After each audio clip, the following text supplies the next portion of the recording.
हम भी अंधभक्त थे 2014 में, हम 2019 तक अंधभक्त थे, लेकिन अब धीरे धीरे समझ में आ गई है, इनकी पोल पट्टी खुल गई है और जनता भी समझ रही है, देश के युवा भी समझ रहे हैं कि इनकी हकीकत क्या है।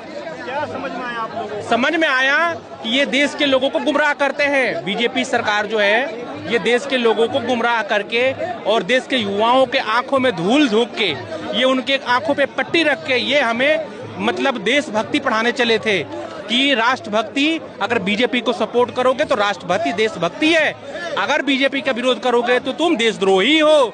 यही तो सिखाया गया था। लेकिन अब हम समझदार भी हैं, सजग भी हैं और इनकी चाल समझ चुके हैं। लेकिन लोग तो कह रहे हैं अभी बीजेपी के साथ है युवा, तीसरी बार मोदी। मेरी बात सुनो, अगर कुछ युवा अगर बीजेपी के साथ हैं, आज नहीं तो कल उनकी भी अक्ल आएगी, उनको भी अक्ल आएगी, वो भी इनके चाल को समझेंगे और इनके चेहरे से नकाब उतरेगा। भरोसा नहीं है सरकार पे। देखो, सरकार अगर पॉलिटिक्स की बात करो तो हम सरकार की अभी बात नहीं करेंगे। हम तो अभी आए हैं छात्रों के प्रदर्शन में और छात्रों के समर्थन में।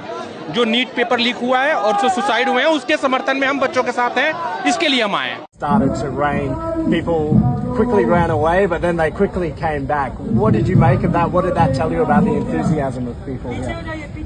I think the people moved only to seek shelter. I was confident that nobody is going to leave the gate here. I knew that from the people, because these people have stayed here for last 5 days. Despite 40-45 degrees of temperature, they have braved the heat, and for sure, I was sure about that, they are going to brave the rain as well. And the energy that shows even after the rain, that the people regrouped and they were dancing, they were raising slogans, shows the character of these people, shows the determination of the people, that they are not ready to move back until the education minister resigns. What can you tell me about this? क्या कर रहे थे? Criminals के घर पर आप जाना नहीं चाहते, उनको ट्रेस आप करना नहीं चाहते, लेकिन जो लोग यहाँ शांति से पानी बांट रहे, लोगों को खाना खिला रहे हैं, उनके घर आप जा रहे हो सिविल ड्रेस में, उनके परिवारों को तंग कर रहे हो। तो आपका अगला स्टेप क्या है? मेरा अगला स्टेप तो मैं यही बैठूंगा, लेकिन मैं चाहता हूँ पुलिस अपनी ड्यूटी करे, हाथ खड़े ना करे। जब बात आती है क्रिमिनल्स के ऊपर एक्शन लेनी चाहिए, हाथ खड़े कर लीजिए अपनी पुलिस। जो लोग खाना खिला रहे, पानी पिला रहे, उनके घर पर जा रही है पुलिस। और जब मैं बोल रहा हूँ ये गुंडे हैं, ये सोशल मीडिया पर धमका रहे हैं, सर फोड़कर ये लिख रहे आज एक को फैला कर और लोगों को फैलूंगा, उनके खिलाफ पुलिस का कहना है कि हम इसमें क्या कर सकते हैं, आप लोग कोर्ट चले जाइए। तो क्या ये प्लानिंग से हो रहा है? इतनी हेल्पलेस कैसे हो सकती है इंडिया की पुलिस? इतनी हेल्पलेस कैसे हो सकती है इंडिया के नेशनल कैपिटल की पुलिस? हेल्पलेस तो नहीं है, हेल्पलेस तो बिल्कुल भी नहीं है। जो लोग अंदर पानी लेकर आ रहे हैं, जो लोग अंदर खाना लेकर आ रहे हैं, उनके घर पर आप तुरंत पहुंच जा रहे हो रात के 9 बजे। ये पूछने आप क्यों खाना दे रहे हो, ये पूछने आप क्यों पानी दे रहे हो प्रोटेस्टर्स को। लेकिन जो लोग सर फोड़ रहे हैं, उनके खिलाफ पुलिस कहती है हम इसमें क्या कर सकते हैं, आप कोर्ट जाइए। तो मुझे लगता है ये प्लानिंग से हो रहा है। और अगर इन लोगों को गिरफ्तार नहीं किया गया तो इसका मतलब पुलिस भी कहीं ना कहीं इसमें इन्वॉल्व है। Thank you. भाई 20 लोगों की हत्या कर दी, वो कौन है जरा बताइए? कौन है वो? नहीं कौन है, तू बता ना भाई। 20 लोगों की हत्या कर दी, इनके बच्चे कभी पढ़े भारत में? नहीं पढ़ रहे इनके बच्चे भारत में। कौन सा मिनिस्टर का बच्चा भारत में पढ़ रहा है? जरा बता ना भाई, बता। मीडिया ना बोलना, क्या हो गया? मुंह में मक्खन जम गया क्या? दिहाड़ी में लेके आ जाता है यहाँ पे बातें करने के लिए।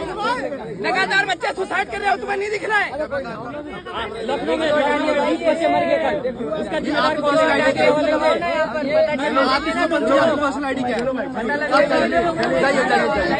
हम ये पूछना चाह रहे हैं कि शिक्षा मंत्री पद के लिए कौन सा ऐसा टेस्ट दिया जाता है जो शिक्षा मंत्री बन सके, वो हमें भी बता दो, तो शायद हम भी उस टेस्ट में जो है पास होने के लिए तैयारी कल से ही शुरू कर देंगे। और जितने भी आंदोलनकारी छात्र हैं इनसे भी हम कहेंगे अगर शिक्षा मंत्री बनने के लिए कोई सा टेस्ट हो तो उस टेस्ट की तुम भी तैयारी कर लो, शायद जो है उस टेस्ट में अगर हम पास हो जाएंगे तो शिक्षा मंत्रालय को हम अच्छे से चला सकें।